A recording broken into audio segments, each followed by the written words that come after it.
Guys, it's me. I'm back. What's up, party people? We're like, Max, come on.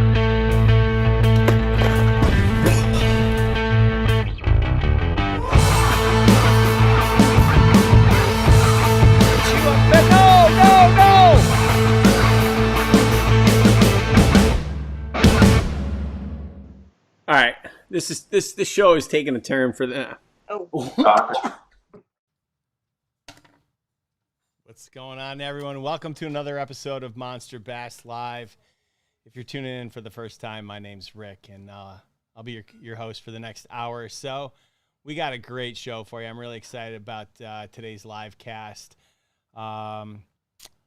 We've got Daniel Nussbaum, the president and CEO of Z-Man. I mean, come on, right? And I've got my co-host Alex Rudd on today. That's right. Max is home studying for a test today, and we need to make sure that he gets into military school on his own accord. And so we got to make sure that we give him all the time for studying that we can. And so today Max is going to take the day off, and but we're blessed to have Alex Rudd with us. So we'll get him on the show in just a little bit. If this is your first time tuning in, don't forget to hit that subscribe button. So that you can stay up with everything having to do with Monster Bass. Today's show, I want to say thank you. Today's show is sponsored by Solifornia. It's California with Soul, and they make some great apparel and some big things you're going to see from them in the fishing space in the next year. So give them a check out. We'll be giving away some stuff from them during the show today. As always, we've got the super chat going. I got a whole new whack load of hats. We'll give away stuff every 15 minutes or so, because I want to make sure you guys are well taken care of, because I'm grateful for your support. Don't forget, the hotline's going to be open in just a little bit. We're going to put it up there so that you can call in and ask questions. You have any questions you want to ask about Z-Man soft plastics and what makes them the best, or you want to talk about chatterbaits, or you want to just ask Alex Rudd a question, we're going to put that hotline up there. Don't forget, turn your volume down when you get on with us so that we don't, I'm getting old, my hearing's going. So do me a favor. Fishing with Gramps already jumped in with that. I need to buy that black camo flag hat. This is a one-of-a-kind, Gramps. I'm the only guy that has it. But maybe we can make some for you. All right. Before we get started, two things. I had them, but they're in my office. Oh, no, they're not. Two things. All right, so before we get started, two very important things. Don't forget, in your box is a golden ticket. Your box contains a golden ticket, individually numbered. We're going to call out the numbers, and if you have the number that we call out, you're going to win whatever prize it is that we're giving away, and all you need to do is be here listening, watching live. So pay attention to that. And then don't forget, we just opened up registration for the Big Bass Championships. Just head over to monsterbass.com/BBC. As a subscriber, you get to participate and register for free. We send you a code. You can sign up. If you're part of the general public and you're not a Monster Bass subscriber, that's okay. You can still participate in this. It's a year-long one-fish challenge. Now, we've broken the country into regions to make it fair for, guys living in Florida so that, they're not competing with a guy living in Delaware, because we want Max to win this championship. But we broke the country into regions, one fish tournament all year long, and your next fish could win you as much as $10,000 worth of cash and prizes. Again, head over to monsterbass.com/BBC for more details. All right. Let's not waste any time. We got such a good show, Jared. I want to bring on Alex Rudd because, I've never had an experienced co-host like this. Normally it's Max. How's it going, man? I'm just glad that you said I'm experienced. I mean, I'm here. I don't know how much experience I have, but I'm here. That's for sure. Well, I mean, come on. Listen, when you're like you and me, this is proof we're experienced. I mean, at least we've been around the block a little bit, right? Like, that's true. But we can talk real pretty. That's definitely what we can do. I don't know that the word pretty coming out of my mouth sounds as good as it does when you say it, but well, we are here. How are you, my friend? I've not seen you in a week and a half? A week and a half, and I already miss you. I mean, I really miss your wife because, you know, she was the one that made me feel, she was the one that gave me all that Southern hospitality. You know that she sat in the garage after you guys left to go filming. She sat in the garage with us, and I swear to God, I probably took another 10-minute nap, and she said nothing. She would have let me sleep there for 2 hours and would have just sat there, and she didn't complain one bit.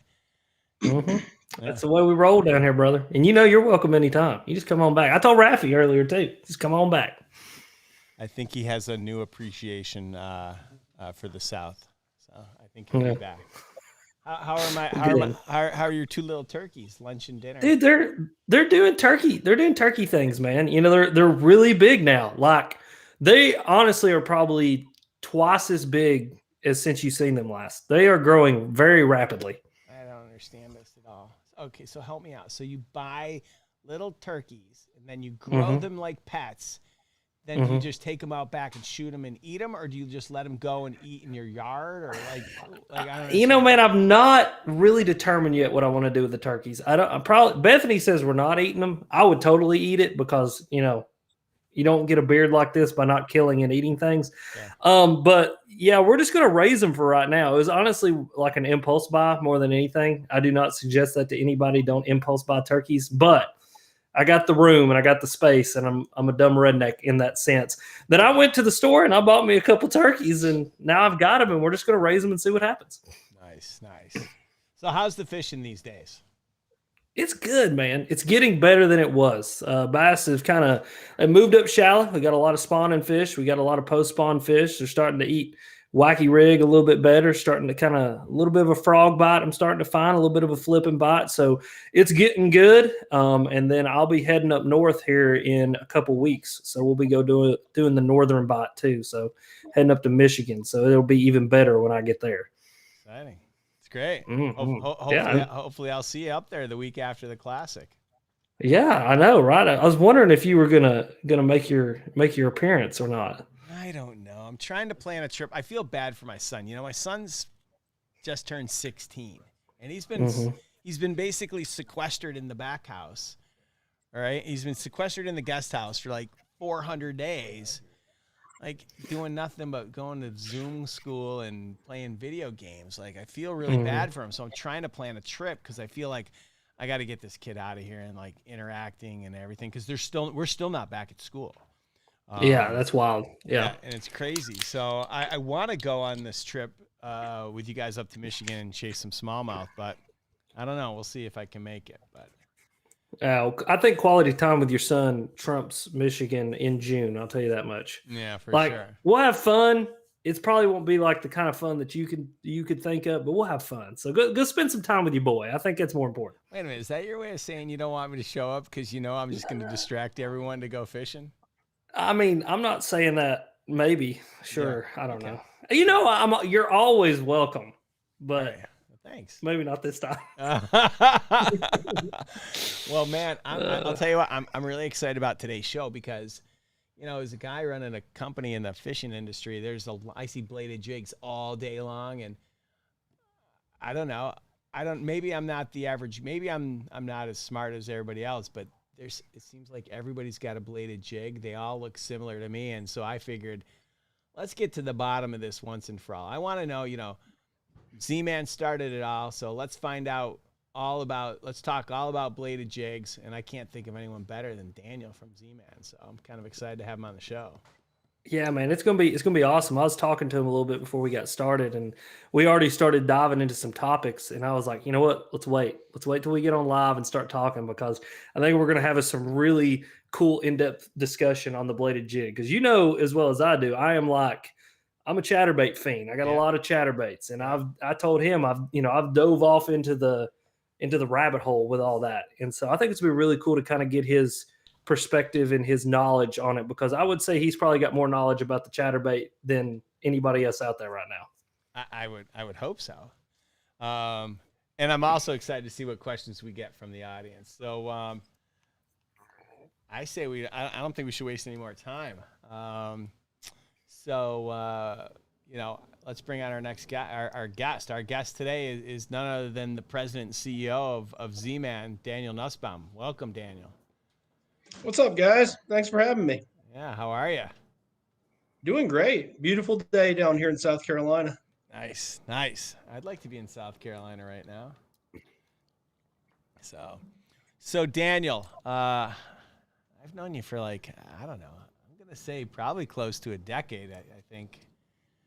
Yeah, I think it's been about that long. Yeah. So for everyone that's watching, like that doesn't know like the history, can you take me back and tell me how Z-Man got started and how how you came to be at the organization?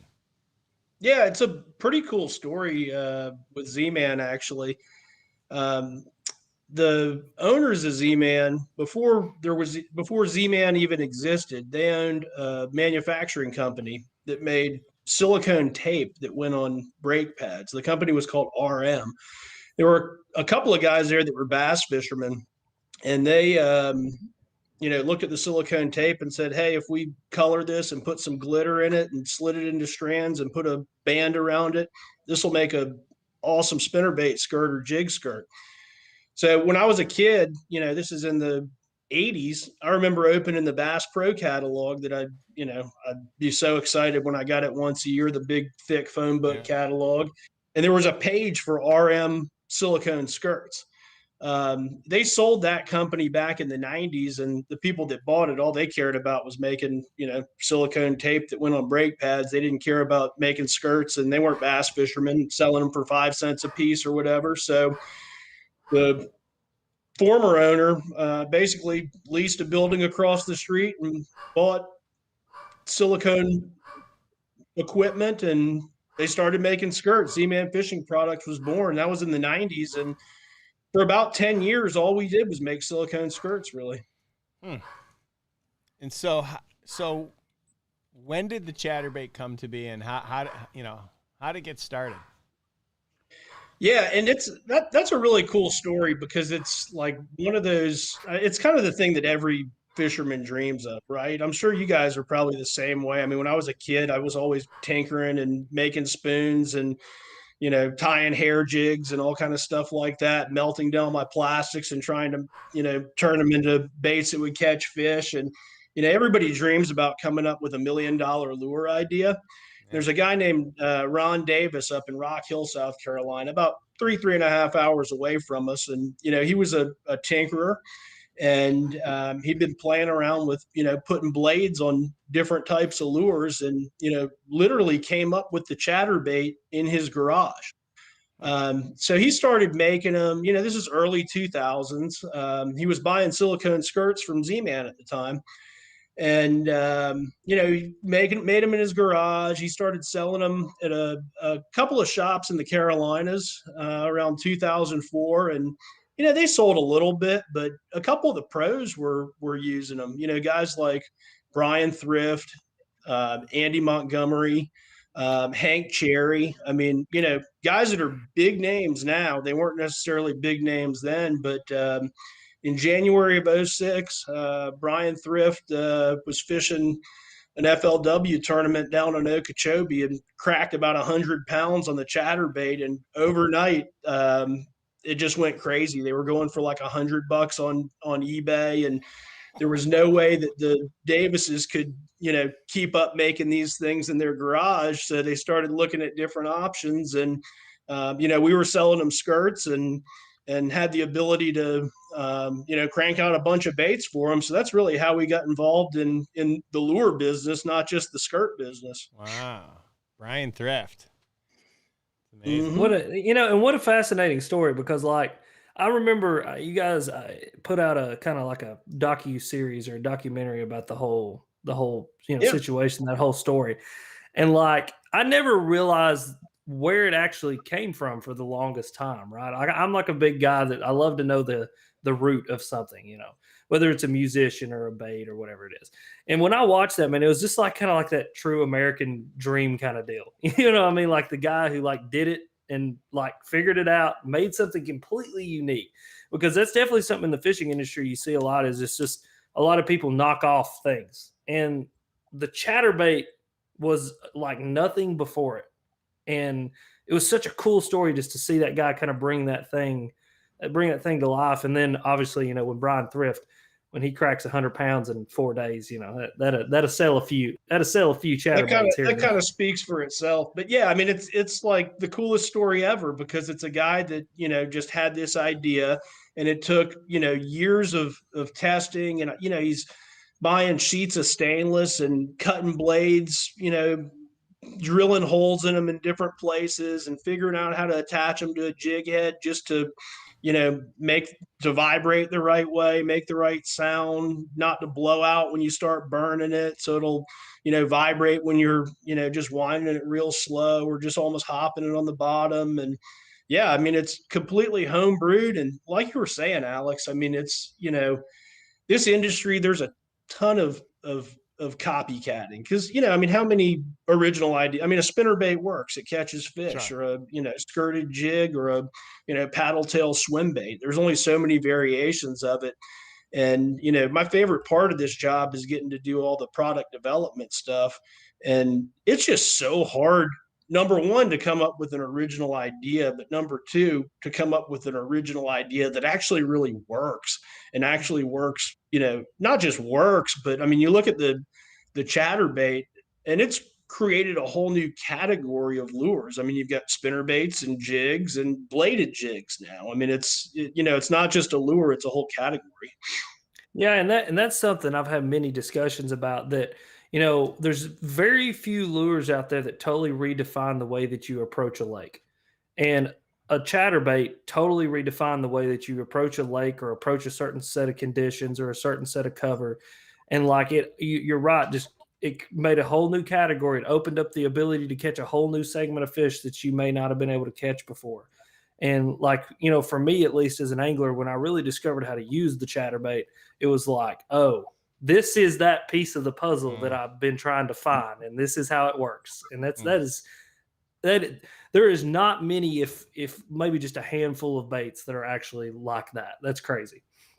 So there's a lot of bladed jigs on the market. I mean, it seems like it's gone through waves, right? First, you guys came out with them and everyone copied. And then, even a couple years ago when the Thunder Cricket came out, and it seemed like everybody started copying.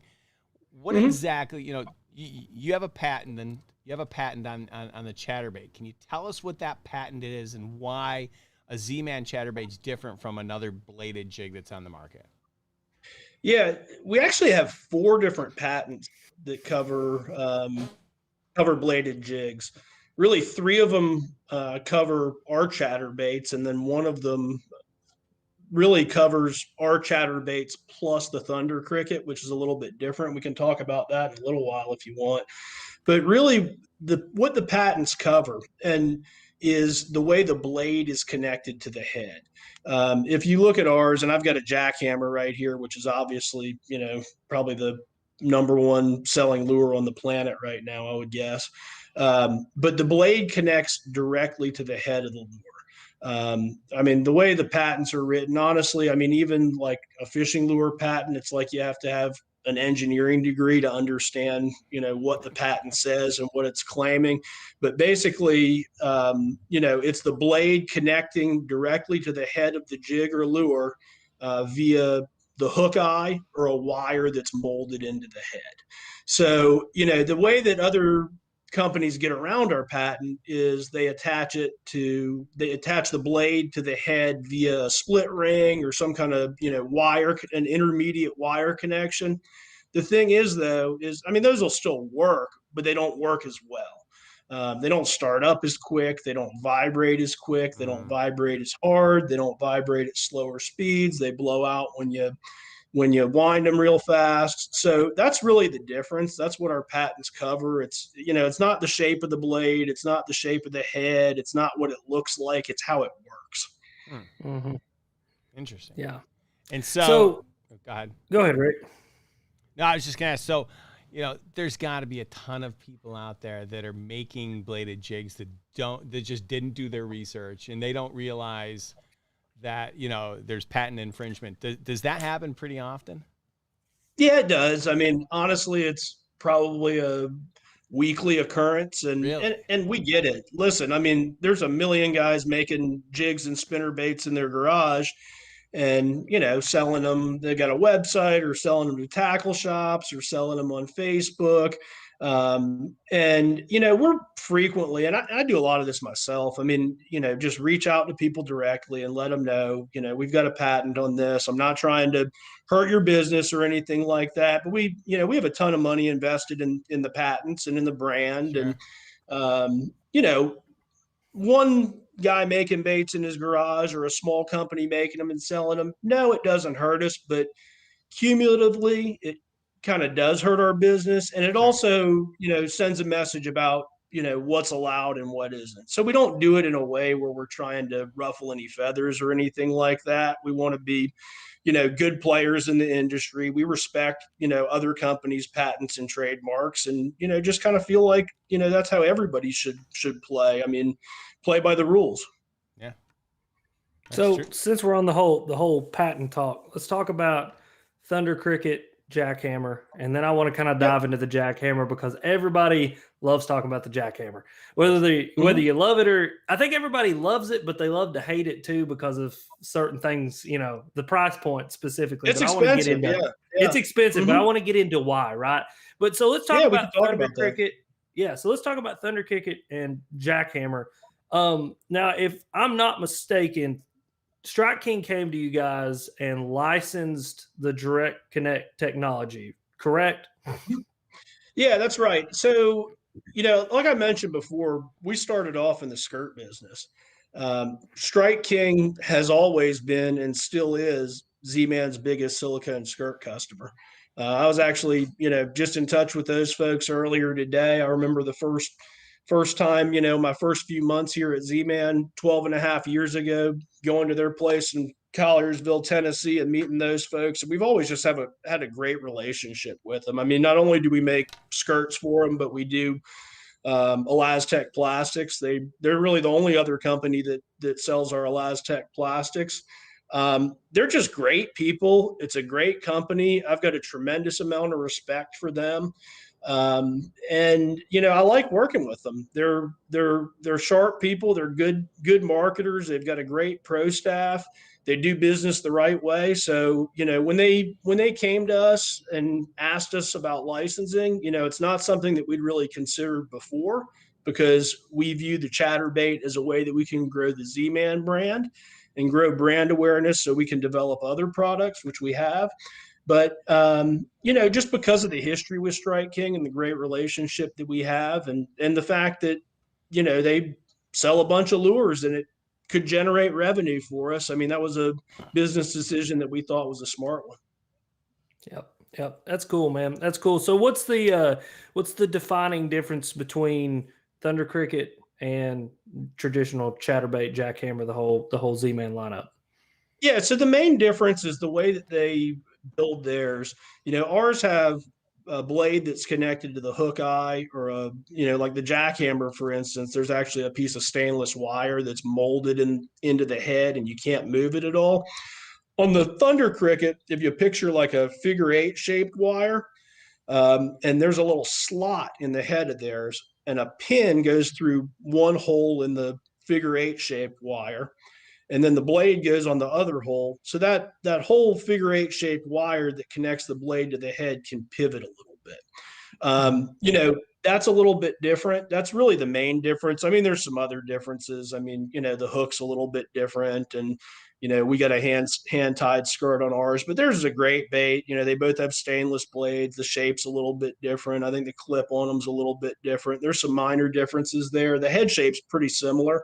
But I mean, those guys are great. Even, they showed us the original design and I said, that looks a lot like the Jackhammer. And they were really cool about it. They're like, okay, well, change it so it doesn't look exactly the same. They weren't trying to step on our toes, but the way that blade kind of pivots, some people think it's a good thing. Personally, this is just my personal opinion. I think it causes it not to vibrate quite as hard. It makes a little bit different sound, probably doesn't start up quite as quick. And I think it kind of, just having a little bit of extra, like another pivot point, it kind of, prevents a good solid hook set sometimes. Which is, if there's one downfall to the CHATTERBAIT, it's that, the hookup ratio always isn't great, and fish don't stay pinned quite as well just because that blade can act as a lever and hinge it open. So anything, that you can do to keep that hookup ratio high, I think is a good thing. So that's kind of why I think the Jackhammer is a little bit better. And I think, you look at, every week there's a top 10 on Bassmaster or MLF, and half of the guys are throwing a Jackhammer, and they're not guys that we sponsor, and there's a reason for that, right? Yeah, that was something I wanted to get into. Is kind of funny is you look at big finishes and big wins in the past few years. Ott Defoe, when he won the Classic, some of these MLF events that's been going on, bass events, everybody's always got a Jackhammer. I mean, Jackhammer, the Jackhammer, the Jackhammer, and it's fascinating. So let's talk about the Jackhammer. Like, I have totally dedicated and fallen in love with the thing. Like, I'm 1,000% behind it, right? But you got these people out here that are just like the price point. Kind of dive into the history of how Jackhammer came to be, the involvement of Evergreen into that, and kind of like what really makes that thing as special as it is, because it truly is something different and truly is something special in the bladed jig world.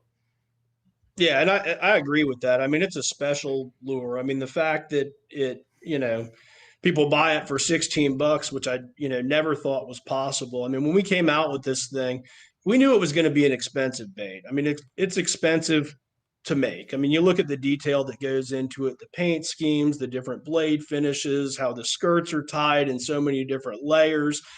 But, you look at pretty much any Japanese bait, whether it's a, Lucky Craft or an Evergreen or whatever, all these hard baits, and they're all, in that $15, $20 price range, sometimes more, right? That's because of the level of detail that goes into it and the level of quality that goes into it. And the Jackhammer is really no different. And, the Jackhammer is expensive, but it's not like we're, price gouging on this thing. We actually make our profit margin on the Jackhammer is lower than any other chatterbait we make. That's the percentage that we make on it. It's lower by a long shot than any other bait, any other chatterbait that we make. So, I would rather, for $16, I'd rather you go out and buy, two of our $7 chatterbait elites, from a business standpoint, than for $14 than one of our $16 Jackhammers. We make a lot more money off of that. So we tried to keep the price point as reasonable as we could.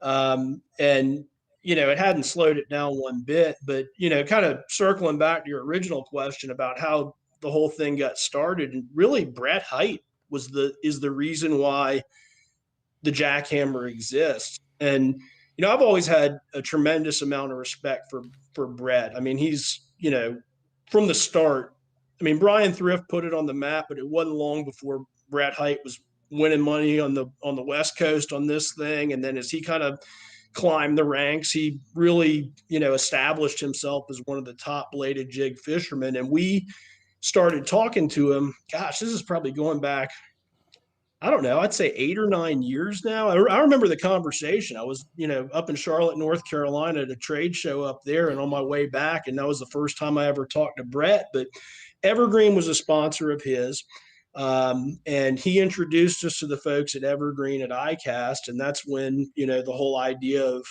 selling this Jackhammer in the United States and co-brand it really started. That's fascinating.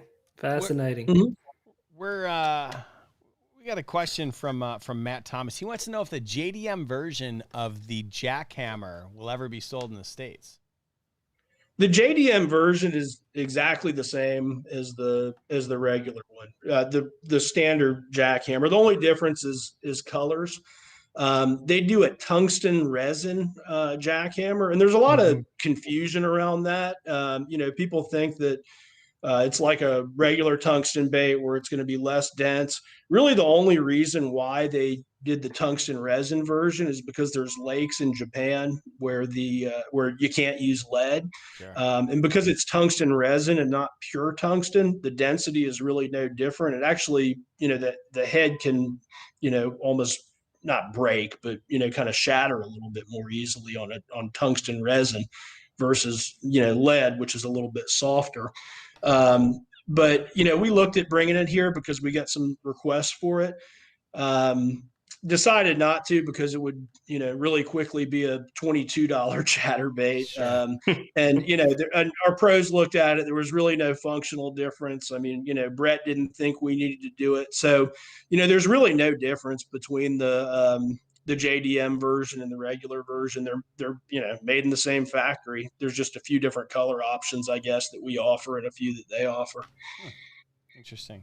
Mm-hmm. All right, guys. Yeah, I got a few of those. Oh, go ahead, Rick. Well, first of all, I wanted to say hi to the entire Rudd family, Nana, Papa, They all on it. Yeah, Dad texted me and said that the entire Rudd gang was the entire family was watching. Now they tuned in to see me, right? Yeah, it's only you. Yeah, it's your pretty face. I think they wanted to, they hear me talking about Rick a lot. I guess they finally wanted to see your face and see what you look like. Well, you're too embarrassed to have them over for dinner when I was there. I thought like the whole clan was going to come over and we were going to, Party. Yeah, but we didn't. Yeah. So next time for sure, because, hashtag make Red rich. There it is. It's time for our first golden ticket. So if you got your box, you got your golden ticket. I'm gonna read off the first number. Let's give away this first prize is a California prize pack. I don't know. There's stickers. There's a bunch of hats. There's some cool hats. There's some hoodies. Some T-shirts. These guys sent it in. I'm going to read the first number. So get your pencils ready, folks. The number is U7690. P as in Paul, 7529. We'll put it up on the screen. If you've got that number, take a picture of yourself with the card so I can read the number and email it to marketing@monsterbass.com. And I got to be honest with everyone. I almost said my old company. I almost said it. It came so close. Oh God. All right. Well, let's get back to some questions. We had another question from the audience. They wanted to know where the name Z-Man came from. Yeah. So the owner of the company, now it's the family that owns the company. Their last name is Zucker, and Jerry Zucker, who originally founded the company, he was the Z-Man. So when he started this silicone skirt company, his employees wanted to honor him, so they called it Z-Man Fishing Products. That's And the awesome. family's still really involved. Jonathan is the president of our parent company.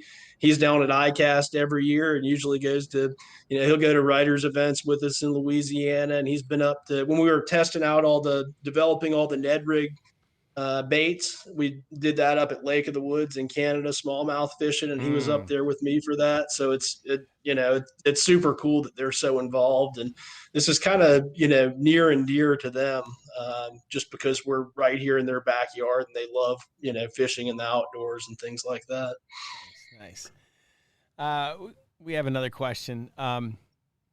What would be your favorite trailer on a Jackhammer and why?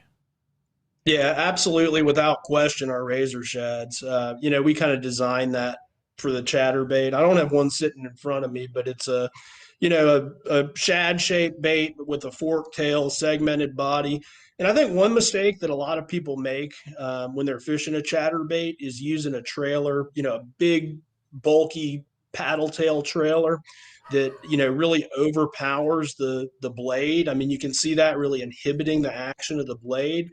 So in my mind, I mean, there's times that I use a paddle tail. Usually it's something like our diesel minnows with a little thinner tail, rather than, something with like a big, huge round tail or something that really pushes a lot of water. But, it's really great when you can, get a bait like our razor shads where the blade actually, imparts all that action on the tail.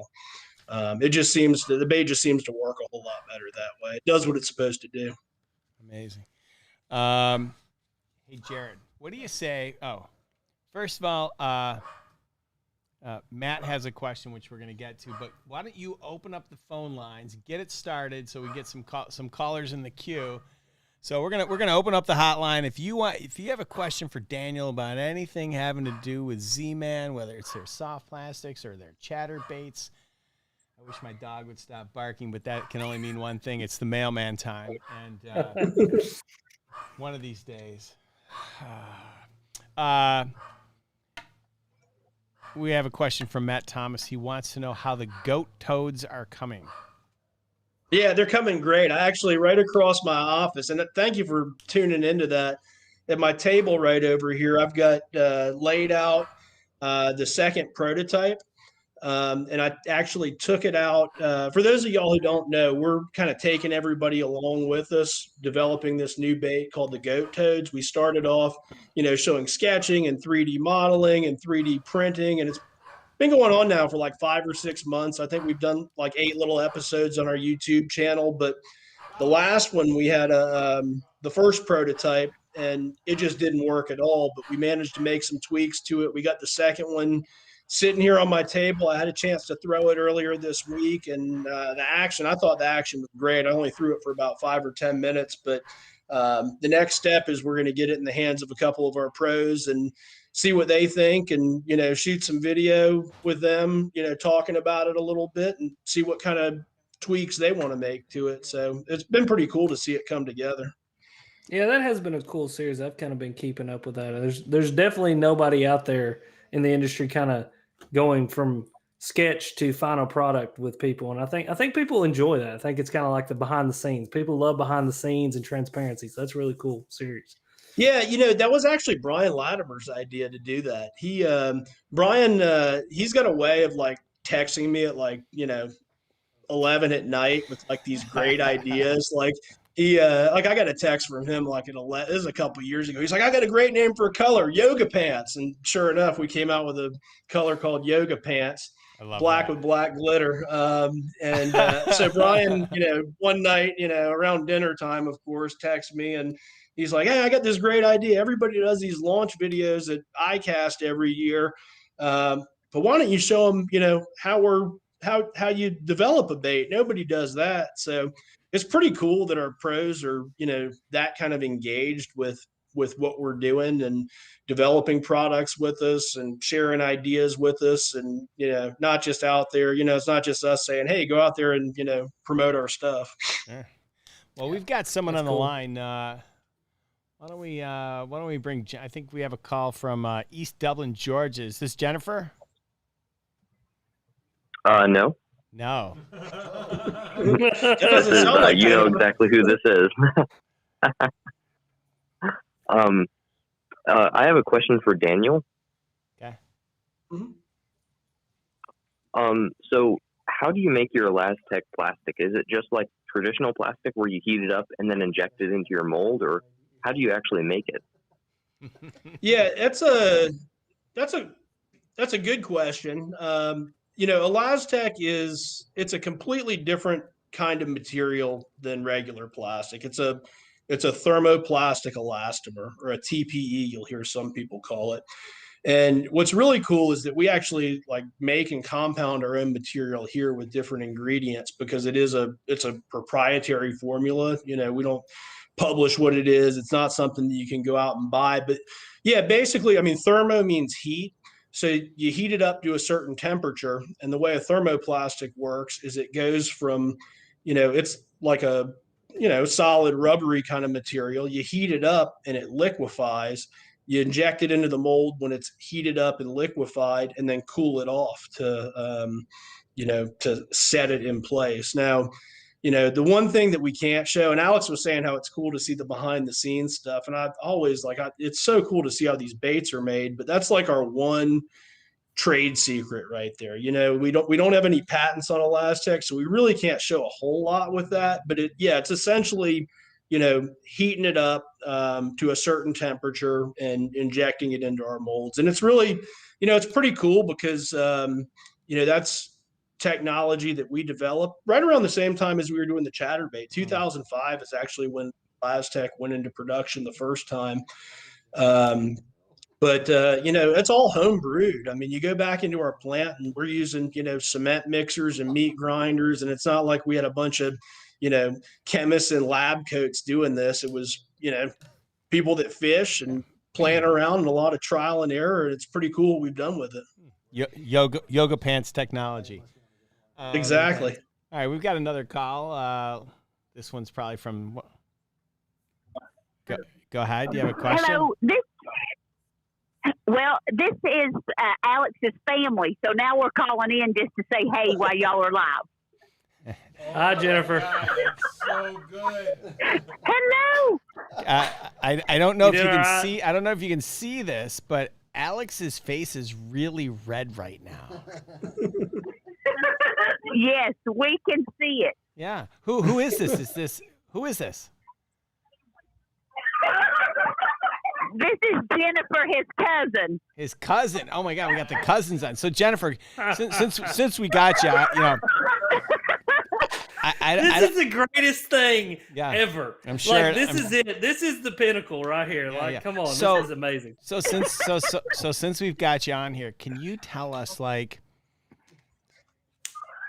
give us a childhood memory of Alex that he probably wouldn't want you sharing? Oh, well, we have plenty that we could tell, but I am the oldest cousin, and I was 17 when he was born. And so probably just he was mean. He was always mean. Like mean to you, or just mean in general, like across the board? He wasn't mean. He was just a funny kid. Funny, mean. Mean or funny. Gotcha. All right. Well, listen, did you have any other questions? I mean, I'm really grateful that you called in. Yeah, you got any? I want a complex fishing question from somebody. We just wanted to know if him and Bethany were going to come over for hamburgers when this was finished. It is amazing. Oh God. So, are you coming over for hamburgers? Yeah, we're gonna have to see. I'll be honest, I'm running on fumes right now. I got a killer sore throat and my sinuses are killing me, so I'm hanging with you guys, but probably as soon as this is over, it's gonna be some NyQuil in bed like an old man. Oh my goodness, Alex, your family's taking over the show. I know, man. You can't bring me anywhere. First it's #RudRich, and then they all just come in and call in and take over the show. You can't take me anywhere, dude. That's amazing. All right, we're gonna go. Alex, you did look like you got really nervous there when Rick asked him to tell a story about you. I saw you cover up your face. And it's like a look of terror in your eyes. There's enough that they've got that we could do 2 whole shows about it, I'm sure. I mean, like, I've done enough stupid stuff to take up 2 whole shows. So to be a kid again. We got a question from Fishing with Gramps, and he'd like to know, Daniel, why a snap instead of an oval split ring? That's a good question. Really, it's the split ring is a lot harder to put on without messing up the finish on the blade. That's one thing that we've found. The other thing is we've done a lot of testing, and I've been involved in the development of maybe a dozen different chatterbait models. With the snap, it's it's really a fine line that you walk between shape and strength, and having something that's compact and doesn't affect the action. And it's really something that we've played around with a lot. I mean, you'll see, there's probably 4 or 5 different styles of clips on our different chatterbaits. And we came up with one that's on our cross-eyes chatterbait, which is, actually got one right here. It's this guy with a V-shaped weed guard, but the snap that's on there is it's a unique design, and it actually tests at like 50 pounds, but it's really light wire, and compact, so it doesn't affect the action. You get into a heavier split ring, and it can mess with the action a little bit, but really it's difficulty of putting it on there. Will we ever see Elaztech panfish or crappie baits? I think you will. We've got some stuff in the works right now, and actually I've got a couple of couple of prototype shots sitting on my table over there next to the goat toads and some little heads, but those are in development. And really, honestly, I'd hope to have those out this summer at ICAST, but COVID's kind of messed us up a little bit. We've been playing catch up. Business has been great. It's not a complaint, but we went from, running 10 hours a day to running 24 hours a day in our plant and warehouse. So it's just been nuts trying to keep up, and just really kind of slowed down the new stuff a little bit. That's crazy. Well, let's get to another golden ticket announcement. So again, if you're a Monster Bass subscriber, pull out your cards or write down, grab a pencil. I don't know, what are we giving away? Why don't we give away a bunch of hats? So we'll give away 3 different hats from the collection, and we'll give you a prize pack. I'll put together a bunch of stuff. It'll make my It'll make my my better half happy to clean out my office and not have baits like lying around because. I'm fine with it. Oh, you're my better half now. My work husband? Is that what you would be? It's kind of weird. Anyway, we're going off the rails. Off the rails. Well, listen, it's Rafi. It's not me. You met him. He is your work husband. Who are we kidding? Oh, God. All right, so the next golden ticket number is X is an X-ray 4780U6043. You won yourself a prize pack. Make sure you take a picture of yourself with a number and send it into marketing at monsterbass.com. Whew, I made through it. Pretty good. All right, guys, the phone lines are still open. So if you have some other questions, we're not gonna, it's 7:47 on the East Coast, and we want to be respectful of Daniel's time. We're grateful that he took some time out to educate us on all things chatterbaits, because I definitely learned a lot about the differences between the two. The one thing we didn't talk about, Daniel, was the stealth blade. Can you tell me a little bit about the stealth blade and how that came to be? Yeah, and so years ago we had an idea, to do a clear blade chatterbait or something like a, circuit board material like you see on a crankbait lip.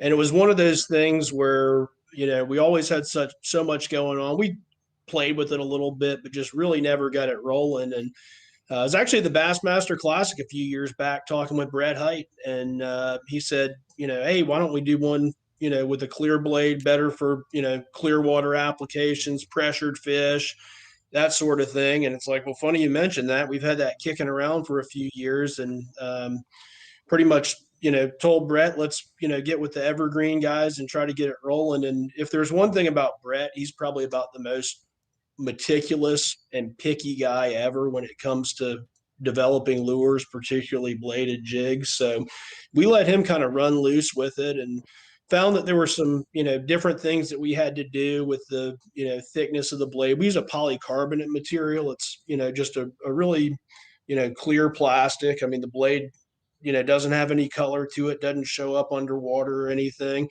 We had to change the connection to the head a little bit, set a little bit further away from the body to make it vibrate right. So it was a lot of trial and error, but, it's really an incredibly effective bait. A lot of people, when they got it last year, we came out with it at ICAST last year, and a lot of people, when they got it, they, tried to fish it and said, hey, this doesn't, vibrate as hard as a jackhammer, or it doesn't, thump as much or start up as quick. But, the thing is, and I've talked to Brett about this a bunch, is it's not supposed to. I mean, that's what's, different about the bait. You want it to have a different vibration, a more subtle vibration. You don't want it to thump it as hard, because that's when it really shines. Is, the water's clear, the fish don't want something as loud. You're fishing behind somebody that's come through there with a regular chatterbait, and that's where it really works. Pressured fish that just, are looking for something a little different. I mean, we all know that fish kind of get conditioned to stuff, and this is just a little bit different look, but yeah, it's an awesome bait. It's got a really cool hook on it too. It's like this fluorine coated decoy hook. Decoy is a Japanese company. So it's a lighter, thinner wire, but the fluorine coating makes it stronger. Actually, the coating on the hook strengthens it, so it's still like a really light hook, but it's very strong for the wire diameter. It's cool. It's cool. Let's go back to the hotline. Let's take another call. Go ahead, caller. Hey, Rick, it's Fishing Bass MC, Sean. I'm one of your pro staff members, man. Hey. I wanted to say thanks for everything you do on Monster Bass. And I got two questions. One is for Alex, and either Alex can answer his first or Daniel can answer first, doesn't matter. But the question for Alex would be, what is your favorite Elaztech base? And then the second question for Daniel is on the Elaztech lures. Are you ever planning on making a box that will hold those lures? Because we know the Elaztech material tends to not play well with other type of soft plastic. So I was just wondering if you were ever going to make a box that would hold that kind of stuff. I'll go Alex, first, you want to go ahead? Yeah, I got a feeling Daniel's response is probably going to be a little more in depth and sciencey, so I'll let him go second. Probably right now is the TRD bugs, man. I really like that thing. That was kind of one of the new Ned shapes that they came out with, and I had a lot of success in the winter with it, throwing that thing around. Specifically in what's the really bright orange color, the bright orange with the dark back. Probably our green pumpkin orange, I would think. Probably, and I smashed them this like early season. Had a few tournaments that I did really well in, just dragging that thing around. So that's definitely probably my favorite Z-Man plastic right now. Great, awesome. Yeah, that's a good one for sure. And on the storage boxes, it's something that we've been looking at and working on. And I think you will see something from us in the future. There's there is a box that's available that works really well with our material. Flambeau makes a box called the K series that you can go on their website and order it. I don't think they sell it mainly as a fishing box, but it's a really clear, hard plastic, and that does great with our material. The one downside to doing a box is, once you get a box, people are going to throw other stuff in there too. And as you know, that's our Elaztech material. It doesn't play well with others. So that's why, so far we've really focused on what's that? So far we've really focused. Right. They don't play well. So sorry about that. Yeah, no, that's fine. We've really focused on, trying to educate folks to keep it in the package and develop storage solutions around that. Like we've got our bait binders, our bait lockers, and we've got another storage bag that's designed for, to fit the packs of baits in, which those are great because we know that people are fishing a lot of different kinds of stuff, not just our stuff. And that way you can kind of store all your different plastics together. And, I find it pretty easy to, locate different stuff, but we are looking at it, working on it. I think you'll see something from us in the next couple of years on that. That's awesome. Hey, Rick, I do have a quick question for you, buddy. Yeah. The question for you is on the bags. I love the bags. I've been with you since last year when COVID kind of first hit. And the one thing I enjoyed about the first couple bags is they're a little thicker material and little I guess better quality, I would use as the word. However, the bags that have been the last couple months, they're a little flimsier. Is there anything that you can do about that, and maybe working with another manufacturer or getting that same one to maybe upgrade those bags a little bit so they're a little stiffer? Yeah. So first of all, thank you for your support and being a customer for a long time. So actually, you're going to be surprised when I tell you this, that the bag that you're referring to as flimsier is actually more expensive. So there's a difference between the two materials.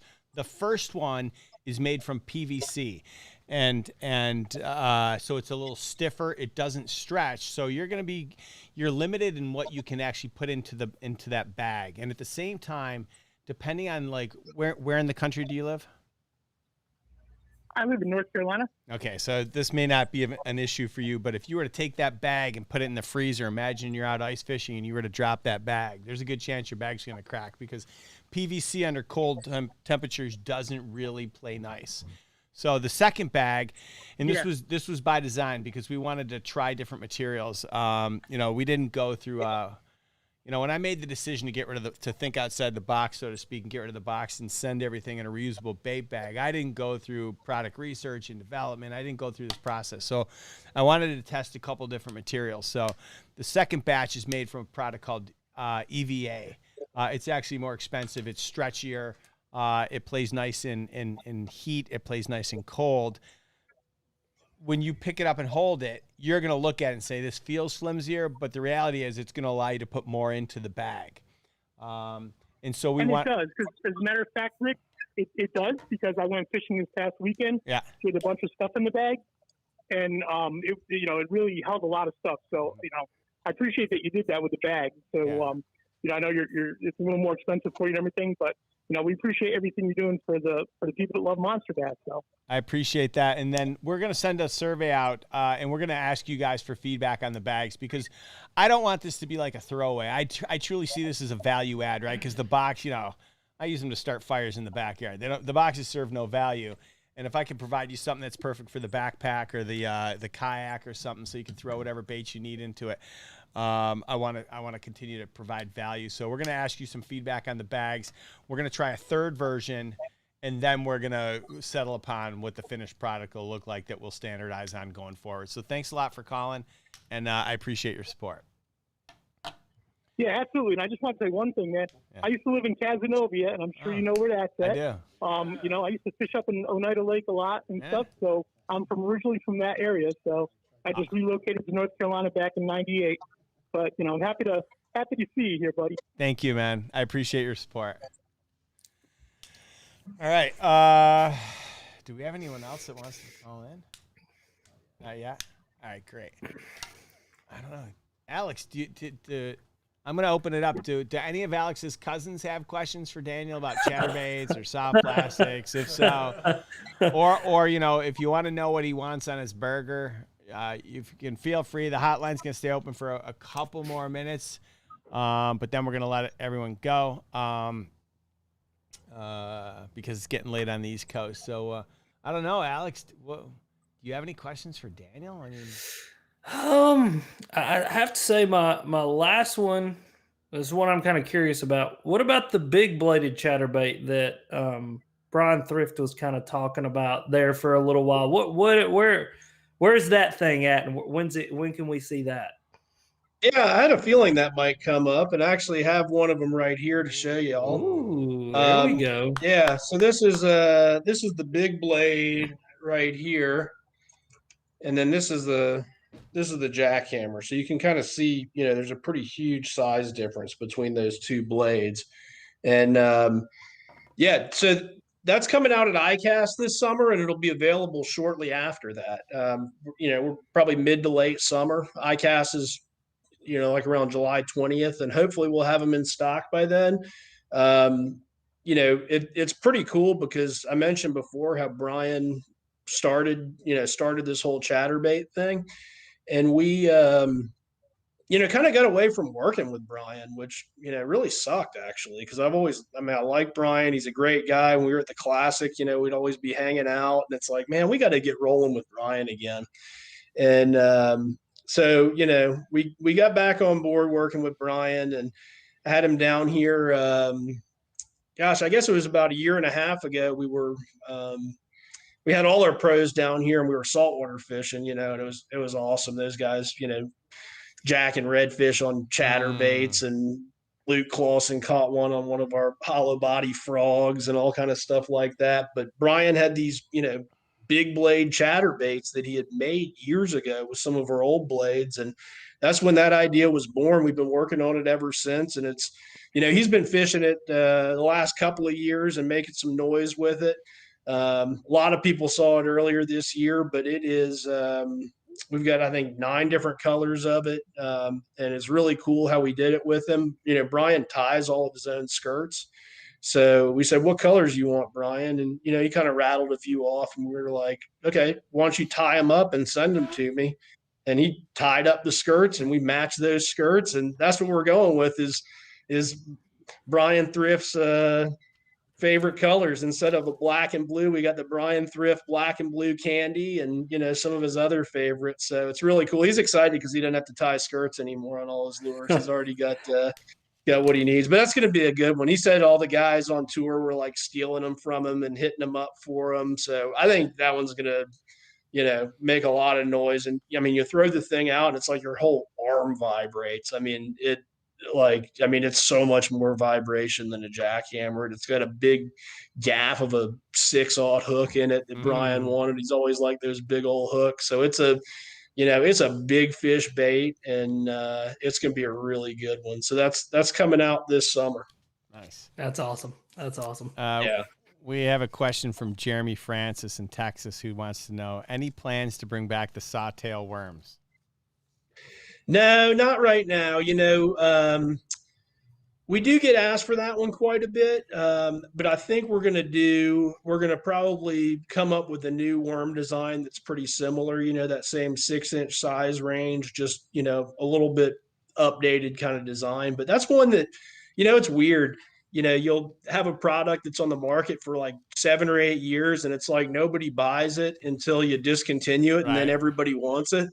So I guess we should just discontinue everything and people will want it more. I don't know. But that's a good bait. I've caught a bunch of fish on that one myself. And but we will do something pretty similar soon because I know it's kind of a hole in our lineup. Nice. And then I think the last question for you, Daniel, before we let you go, and thank you so much again for being on the show. What's the background story on Elaztech? How did it come about, and why doesn't it play nicely with other soft plastics? Yeah. So the way Elaztech came about, I mentioned this guy, Jerry Zucker, the original Z-Man who founded this company. And this guy, like if there was ever a genius, this guy was a genius. I mean, he was like a really cool guy, completely self-made, but he had like 190 patents in his name. Like I don't know exactly what they were. It was mostly stuff I don't understand. I mean, chemical patents and things in the aerospace industry, and everything from you get a roll of toilet paper and the end of the toilet paper is like glued back to the piece of toilet paper under it. You never think about this. Well, when you tear off that toilet paper, the glue isn't soaked all the way through the whole roll. Well, he developed that glue. I mean, the guy was like a genius, And so he started reading about these thermoplastic rubbers, thermoplastic elastomers, and was like, I think it was just a light bulb. These would be perfect for fishing lures because, they float, it won't tear up, they'll last longer. And they're 100% non-toxic. So they don't, have any harmful chemicals. I know everybody's probably gotten their bag of Zoom worms or whatever, Strike King, and seen, this causes cancer in California or whatever it is. Well, we don't put that on our bag because, you can literally eat our stuff and it wouldn't hurt you. So he saw all those really great attributes and kind of charged a few of the guys that were working with Z-Man at the time to, get in the lab and come up with a formula that worked. And, the first formula was kind of a bust. It was too soft and didn't stay on a hook, and it was too sticky. And they finally nailed it. And we've been using the same formula ever since 2005. So that's kind of the backstory to Elaztech. As far as, reacting with other plastics, it's just the nature of it being a different type of material chemically. That class of thermoplastic rubbers that we use for Elaztech, the plasticizers in it, they just don't play well with others. When you get in contact with some dissimilar materials, it just causes, both to melt. And there's really, nothing you could do about it, because if you did something about it, then it would take away the durability and all the great things about Elaztech. So, I always say it's like a mistake you only make once when you mix that stuff together. I just keep all mine in the bags and keep them in one of our bait lockers or bait binders. And, it's not even a big deal for me. But you do have to be a little bit more careful if you're using other different kinds of plastics, because it will, they will eat each other up. Well, I feel like I just went to school. And I feel like I got a really solid education on all things chatterbaits, Elaztech, and now I'm a little more well equipped to have that conversation with other people. So thank you very much. Daniel, I want to say thank you for having you on the show. Taking time out of your day, out of your evening, away from your family to be with us today. It means a lot, and I'm really grateful. No, I appreciate you having me. I really dig what you're doing, Rick. Thank you. And Alex, it's cool to be on here with you. And yeah, I can't thank you guys enough. All right. Yeah, it's awesome, man. Good to meet you. Yeah. So Daniel, we're gonna say goodnight to you. Thank you very much. I'm gonna answer the question about. We don't need to go through it with Daniel on the phone about when Z-Man's gonna be in the box next. It's an inventory issue. The demand is out the roof. You already said it. It's the number one. It's probably the most popular bait on the planet. So you got to fill the store orders before you can fill the box orders. So Daniel, thanks a lot, and we'll talk with you soon. Thanks, guys. Appreciate it. All right. Thank you. Amazing. All right, guys. That was a great show. Amazing. I learned a lot. We're going to do some more golden tickets in just a second. And we're going to keep the hotline open because before we let Alex go, I'm hoping that his cousins will call back because I'm curious to know, like, what else they're serving with those hamburgers today because that might be one of the best things I've ever seen.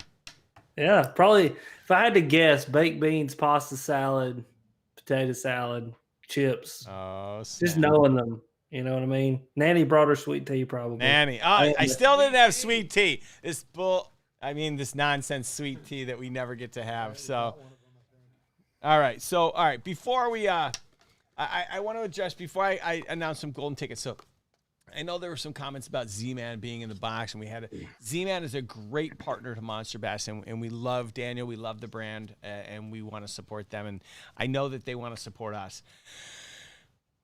We actually had plans to launch the Stealth Blade in our box. And those plans had to be canceled because COVID hit and it threw the entire industry into a tailspin. Like at first, when COVID first hit, brands panicked. And I'm not saying Z-Man, I'm saying brands in general. Brands panicked and were like, oh my God, there's a pandemic. We're going to be stuck with all this inventory. And a lot of brands were like, just sold all the inventory, canceled their orders and said, we're just going to sit back and wait. And then the opposite happened, right? Everybody started fishing and people bought everything out. That's why when you guys went to like Bass Pro Shops, everything was sold out, right? And so what happened was everyone had to ramp up orders and stores started buying everything. And so still to this day, like if I were to call Daniel up right now and ask him, like you heard him, he said they're running 24 hours a day. That's just to fill store orders. Mm-hmm. They don't have time to give us stuff for marketing. They got to fill the store orders first.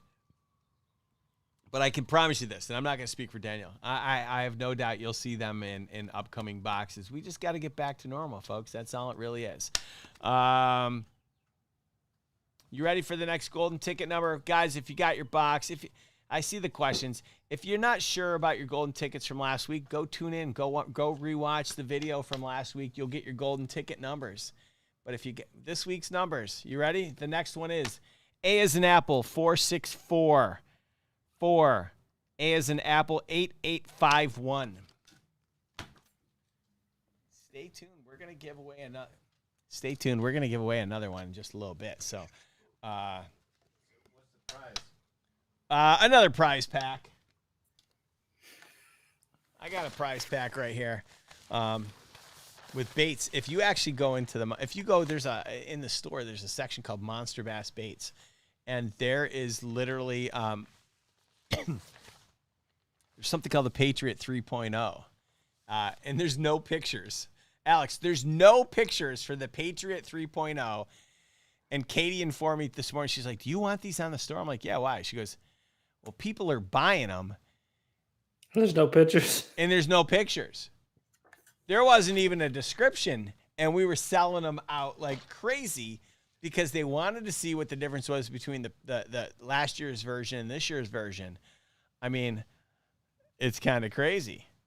I mean, people, man, when you make something good, people Yeah. want it. You Yeah, know, it's yeah. kind of like the chatterbait. I could say Z-Man probably sell a few chatterbaits and never even post a picture of it. Yeah. Hold that thought for a second.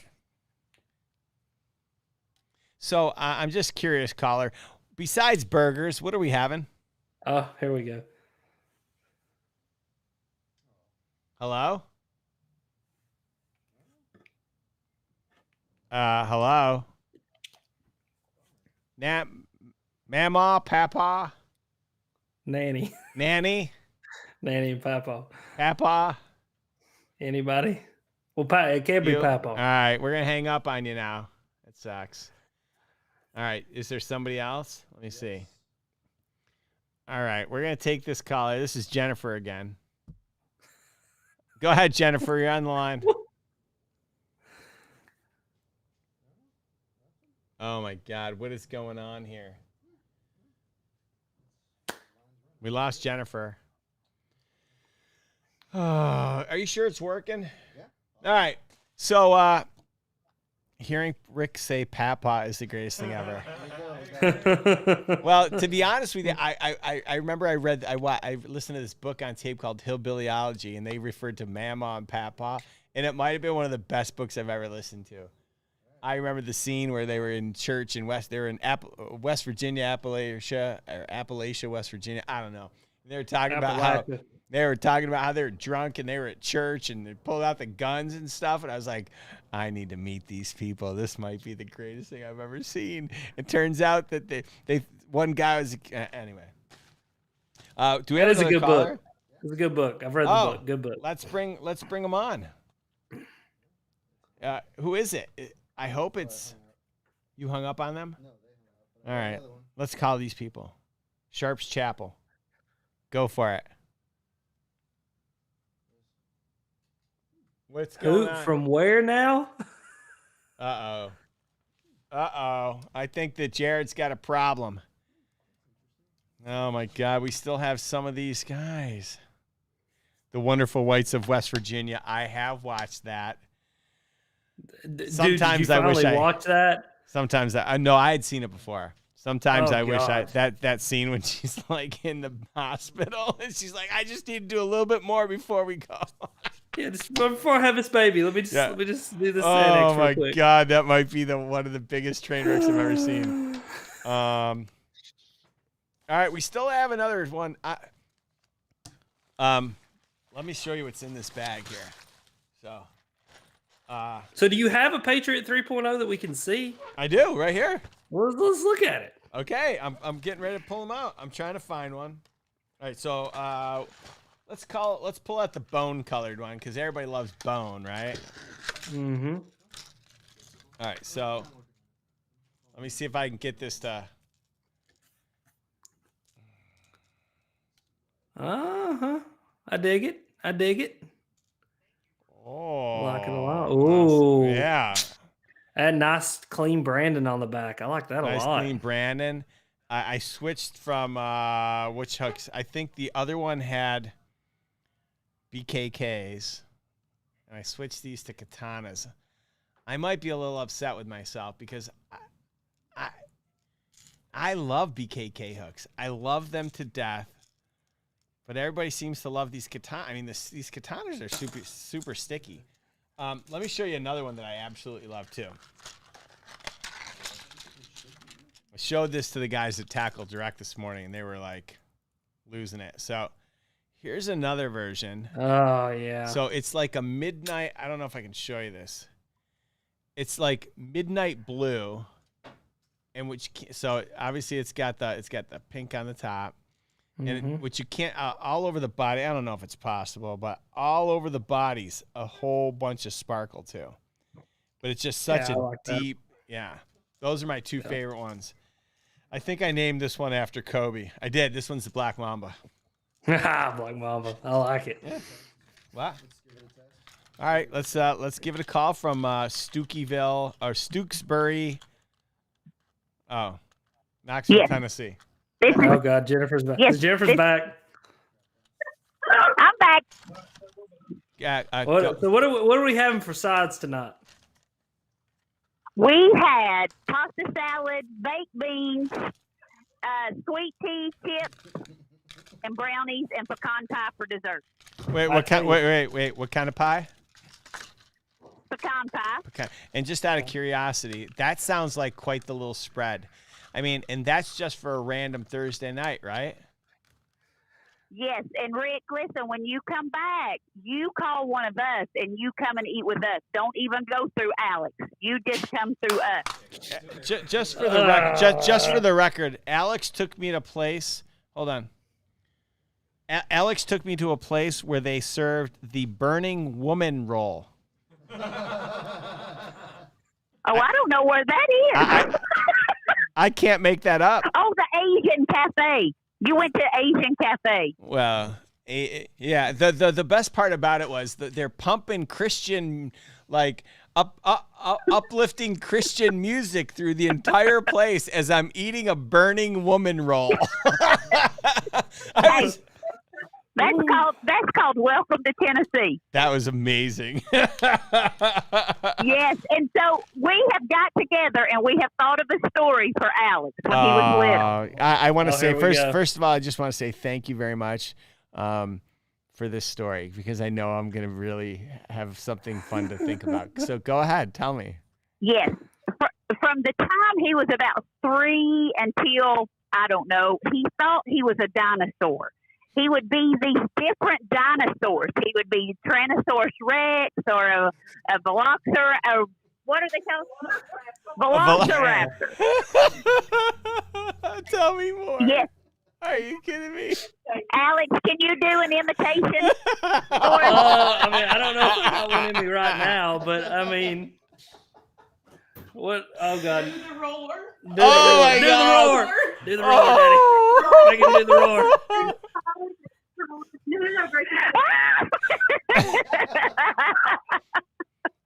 Alex, can you do the roar? I don't think I can do the roar. I don't think my vocal cords can make those sounds anymore. Oh, give it a try. Give it a try. I think you can. What roar do you want me to do? Look, I'm even doing the subliminal. I'm nodding, and I'm saying I believe in you, Alex. Go for it. You believe in me? I do. I'm trying to be positive. I mean, what sound do you want me to make?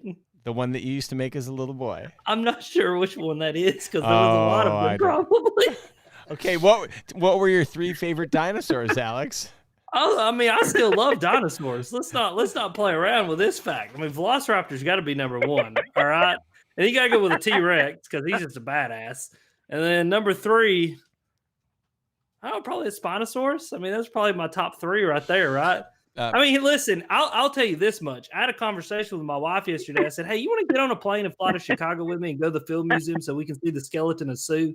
And she goes, what is Sue? I said, it's the most complete Tyrannosaurus Rex skeleton that they've ever found. It's in the Chicago Field Museum. And she goes, yeah, sure, we can do that sometime. So, yeah, I still love dinosaurs. Dinosaurs are where it's at. Hey, Alex, your little black dog just peed behind you. So I just want you to know that. And I've also got a cat walking around here, too. Yeah. So, Rick. Yes, ma'am. Rick, thank you for letting us invade your show tonight. This was the first time we've all been together as a family, minus Alex and Bethany and my other cousin Benita, Alex's sister. So we have watched this and have enjoyed our time being together as a family and watching you guys. Well, thank you very much, and I'm really, I'm sorry that we took Alex away from the family reunion, and I hope you'll have more I hope you'll have more for burgers again sometime. Oh, we will. And listen, next time you're in town, call one of us and you can come meet all of us. Oh, clearly I'm going to. And hey, one more thing. Yeah. This waiting music, could we play like the Foo Fighters or something?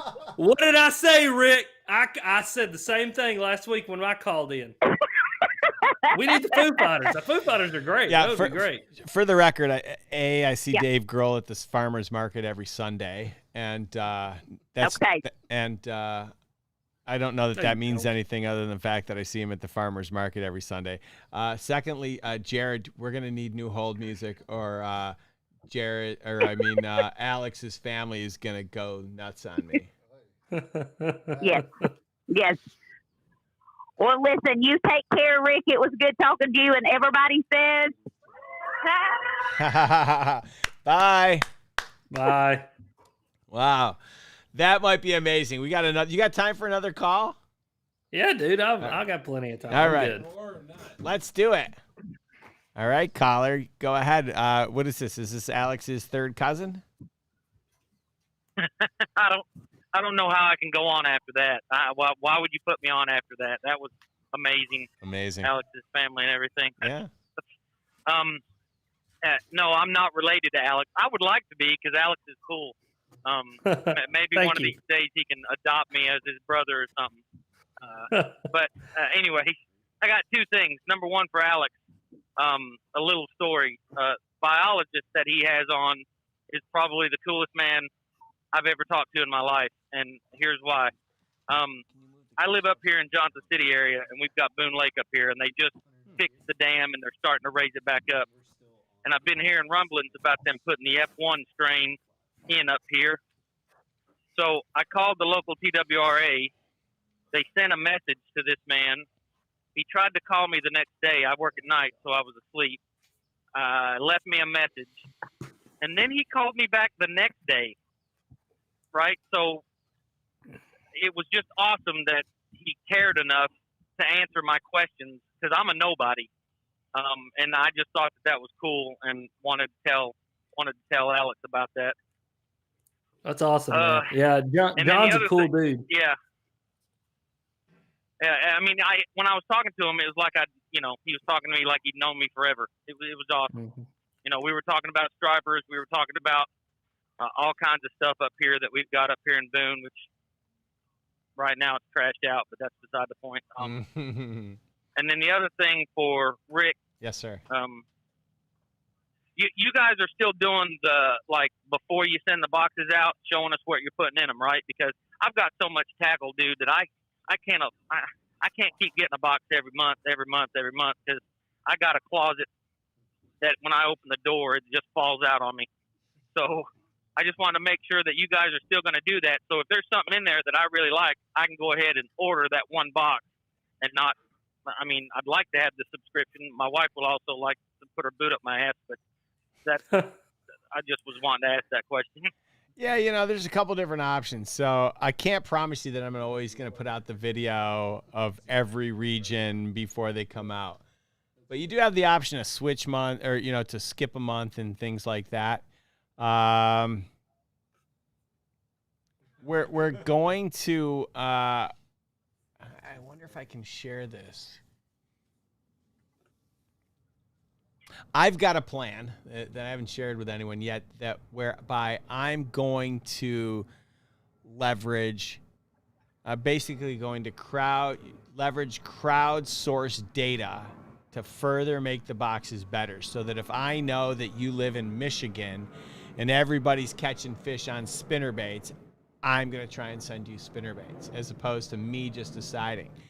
And so, and when I do that, you're going to know up front the shapes. You may not know the brands, but you're going to know up front what's going to come, and then you'll get the ability to switch. But it's going to be a few months from now. It's basically my long-winded answer of not answering your question. I apologize in advance. I don't know. I don't know that I can tell you up front every month what you're going to get. I just don't. Like, I can tell you in June. June's going to be a topwater month. I'll let the cat out of the bag. We're going to have this topwater month. I'm going to hook you guys up with some sick topwater baits.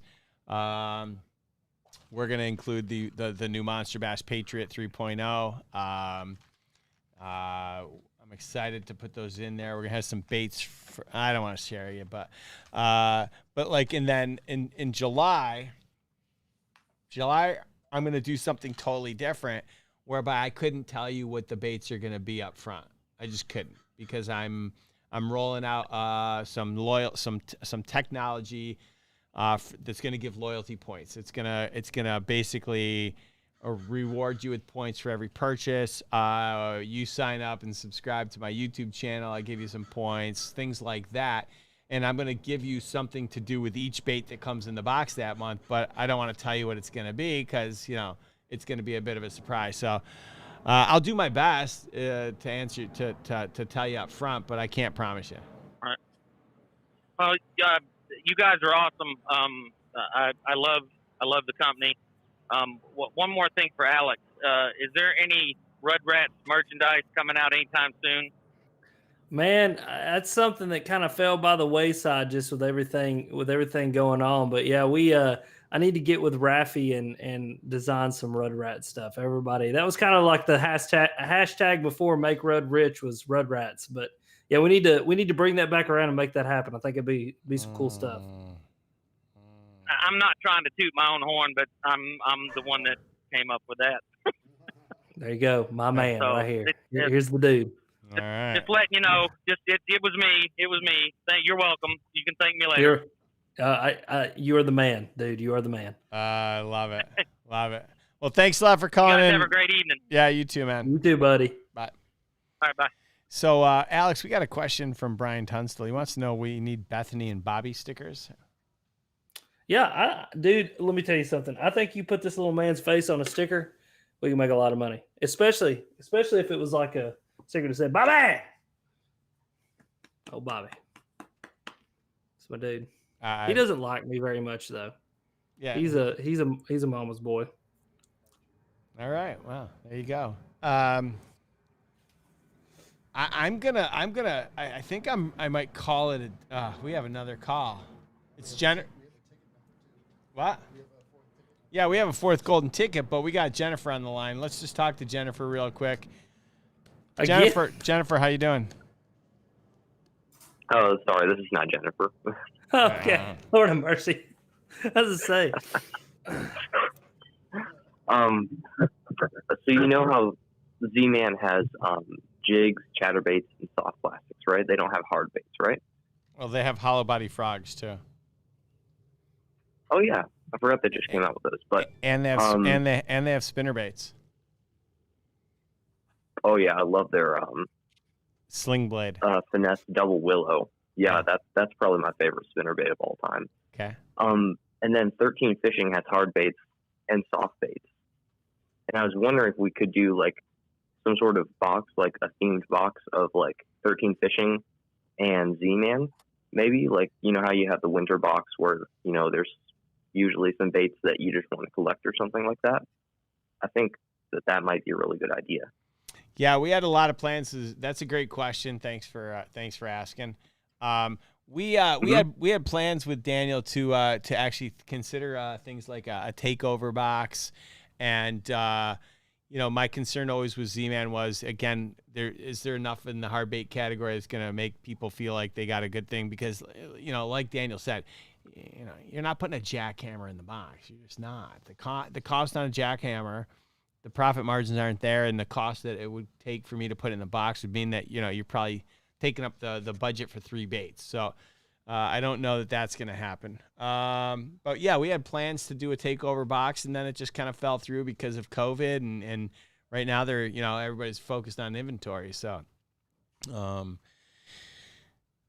companies like us are forced to do one of two things, and we can continue to try to put together what we think are the best boxes that we can, or we can go the route of mystery. And I'm not knocking mystery; it's their model, but 80% of the baits in their box are brands that they've made up. And again, I'm not saying there's anything wrong with it, but I just think it's better for me to provide you with baits from brands that you know and trust, or that the pros use, than a bunch of brands I made up. So that's just my own opinion. Do we have anyone else on the hotline? Alex, have you eaten dinner yet? Yeah, I'm solid. Got some dinner. I'm good. It's about bedtime for me now. All right, can we say hi to your wife or no? Yeah, right there. Hi. All right, so for everybody that's Bethany, and if you're if you want to know why we have such amazing customer support, it's because of her and the rest of the team. So when you guys are, when you guys are out there on Facebook, I would love it if you guys would drop a comment and just talk about how great our customer support is, because we take a lot of pride in making sure you guys are happy. We realize we're going to make mistakes and we're going to screw up. We're going to fix it. And so when you see someone out there that's telling us that our customer support sucks, you know what I want to do? I want to reach right through the screen. I want to grab a hold of them and smack them in the face and say, come on. That's not true. We solve all your problems the same way that we want our problem solved. Fair, as quickly as possible. So thanks, Bethany. And let's make Red rich. So Hashtag make Red rich. Hashtag it. All right, let's say goodbye to Alex. And then we're going to do some golden tickets and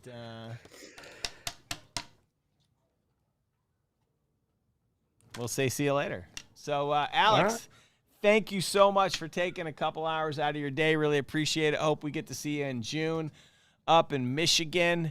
I'm going to practice my Alberto knot so that you're not embarrassed and you don't push me to boat number 3 because I want to fish with the big boys. So hope we get a chance to see you. Thanks a lot for tuning in. Really, I had a great time. I don't know about you, but... I mean, dude, yeah, I had a fantastic time. This was very, very enlightening. Daniel was a cool dude, and I always enjoy getting on here with you. And June in Michigan. It's usually Michigan in May, but this year we're gonna have to rebrand it to June in Michigan. I thought it was Memphis in May. Like Isn't it Memphis in May? You can do that. I've done that too. That's just as fun. But it's not just as fun, but it's definitely fun. Yeah. So this year is gonna be a little bit different in Michigan, but dude, we're all going to get up there and go crack some freaking giants. So I'm looking forward to it. Love it. All right, man. Well, thank you to you and your wife for taking time. Really appreciate it. I hope you take some NyQuil, go to bed, and we'll talk with you soon, man. All right, buddy. I'll see you later. All right. Take care, man. Bye. Woo. Oh my God. That was Alex Rudd. In case you didn't know. I mean, the bearded bad man himself. Whew, that was a great show, man. I learned a lot about Z-Man and chatterbaits today. I feel like I'm well equipped to know the difference when I see bladed jigs because let's be honest, there's a million of them out there, and the prices on some are starting to get exorbitant. And there's a reason why you pay top dollar for a Jackhammer or a Thunder Cricket, right? The attention to detail, the quality components. Those are the things that separate those two products from a lot of the other imposters that are out there. I'm not saying that the imposters aren't good. I'm just saying they're different.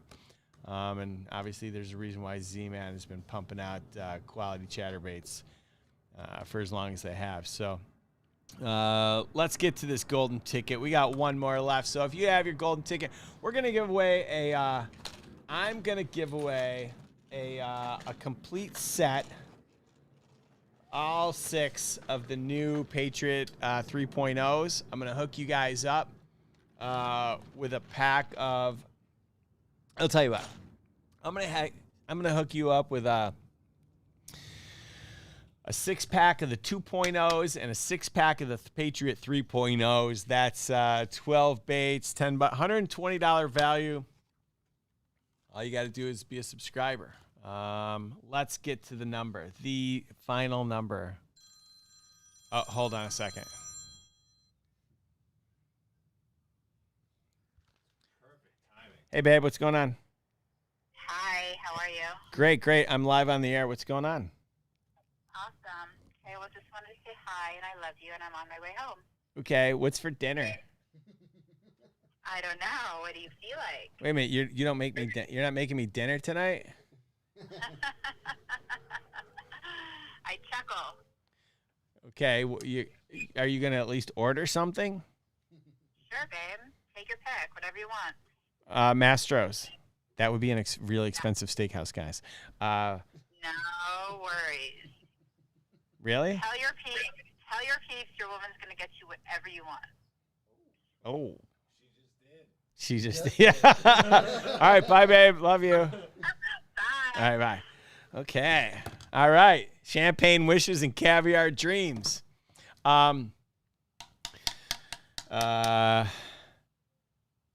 golden ticket.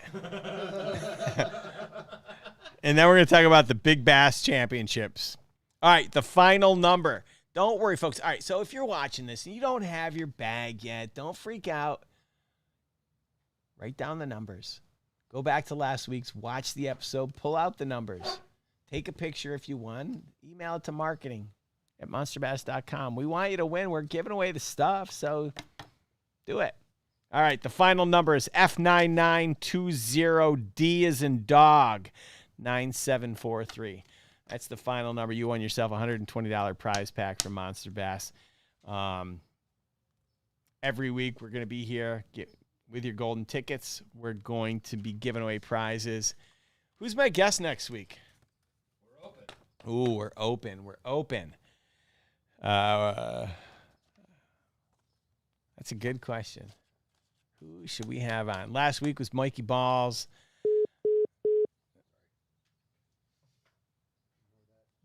What happened? Mikey Balls just hung up. We've had everybody from KBD to Mikey Balls on, and this week Daniel Nussbaum, President and CEO of Z-Man. So thank you to Daniel for taking time out of his day.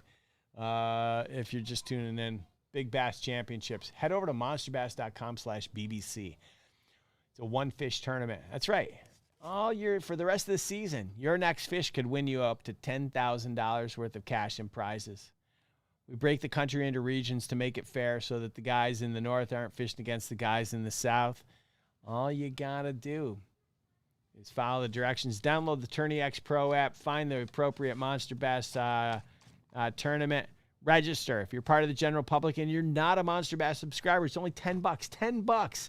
And you get to fish all year long, and your best catch is what's going to help you win some cash and prizes. And we're going to be giving away prizes, for everything from the biggest fish to the smallest fish and everything in between.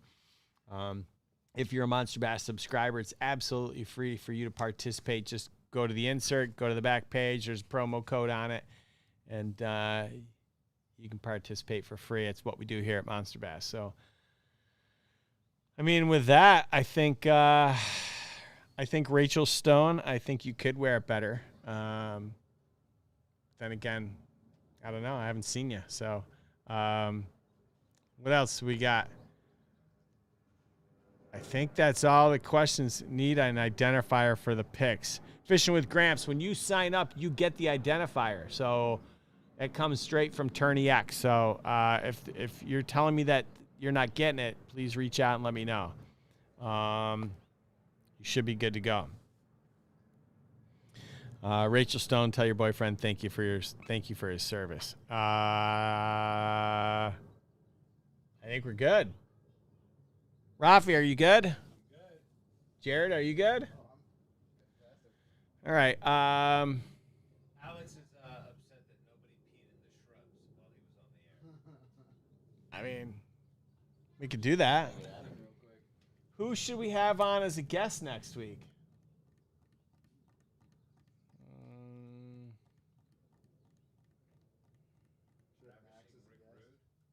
Who? If you could get Ravishing, isn't Ravishing Rick Rude dead? They're all dead. So you guys, I have this, I remember as a kid watching the WWF, and so we've been reaching out to all the old wrestlers that, I don't know, maybe they go to swap meets and sign autographs for $5, but we just reached out to Diamond Dallas Page. We've reached out to everyone from Ric Flair to the Junkyard Dog, trying to get them to be on the show. Because I think that would be amazing, and fingers crossed. I would love to drop the people's elbow on someone. So, yeah, Ric Flair would be amazing too. So, all right, Hacksaw Jim Duggan. I feel like Hacksaw Jim Duggan's probably in some old folks' home, and he's using that 2x4 as a cane, and he's probably the most annoying person at the old folks' home. So. Diamond Dallas Page. That'd be so funny. Oh, the Booker T documentary was good. I'm looking forward to next week to Shawn Michaels. So if you don't know what I'm talking about, on A&E there's an 8-part series. First it was Stone Cold Steve Austin. Then it was Roddy Piper. Last week was Booker T. And Booker T's story was actually really good. I was never a big fan of Booker T, but it was interesting, the story, and he's actually really such a smart guy, and what he did. And then next week, Shawn Michaels, Heartbreak Kids. I think that's going to be an amazing one.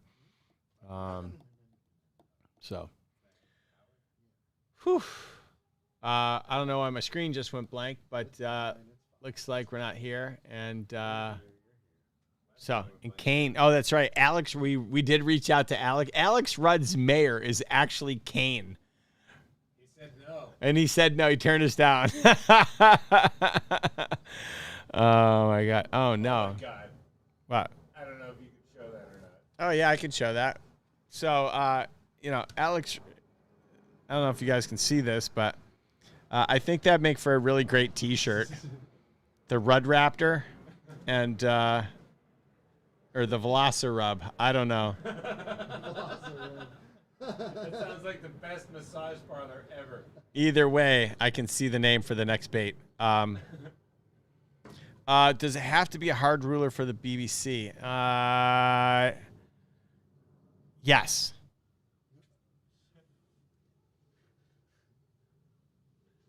I better go double check. Yeah, it's got to be one of those board kind of rulers to make it fair, right? Like, I don't want it to be super expensive.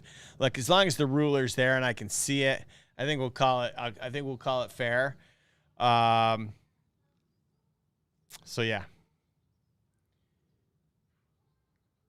All right. I think we're good.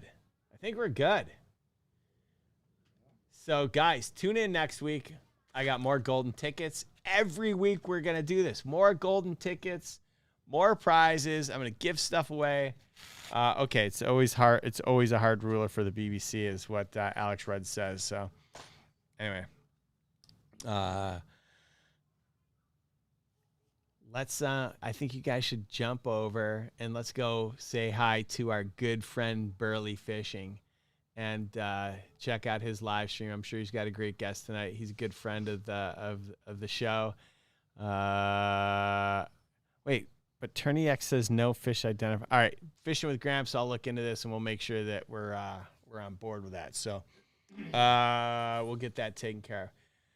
Head over to check out Burley's show. He's live right now. He's probably got a great guest. I want to say thank you to Daniel and Alex for a great show tonight. We had a really good time. I hope you guys all had a great time too. If you've got any suggestions for guests or for ways to make what we do better, and that's both this show and our box, please feel free to drop us a line at marketing@monsterbass.com. I love you guys, and I'm really grateful for the support that you give to me and to this company. It means a lot. Couldn't do it without you. And I'll see you next week. Thanks.